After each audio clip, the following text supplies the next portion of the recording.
আজকে সবার পছন্দের নলি বিরিয়ানি রান্না করেছি। এই তো ভাই ভাগিনা ঈদের ছুটিতে আমাদের বাড়িতে এসেছে।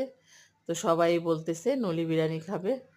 তো ঈদের প্রতি ঈদেই আমরা গরুর মাংস, খিচুড়ি রান্না করি। কিন্তু এবারের ঈদটাতেই একটু ব্যতিক্রম হয়েছে। খিচুড়িটা আর রান্না হয়নি। আর নলি বিরিয়ানির কালারটা কিন্তু দারুণ। কার বাসায় কি কি রান্না হলো অবশ্যই কমেন্ট করবেন। ঈদের দিনে কার কি পছন্দ। তো আমরা বিরিয়ানি রান্না করেছি। আর ঈদের দিন তো সবাই একটু কাজকর্ম নিয়ে ব্যস্ত থাকে।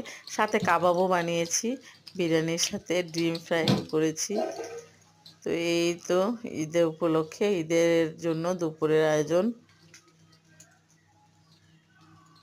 আবার সাথে মিষ্টি সেমাইও বানিয়েছি।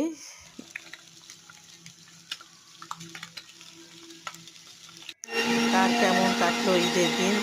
আর এটা টমেটো সস বানিয়েছি। এটা আমি নিজের বাগান থেকে টমেটো পেড়ে, আর এই সসটা খেতে কি যে মজা, এটা খুবই ভালো লাগে।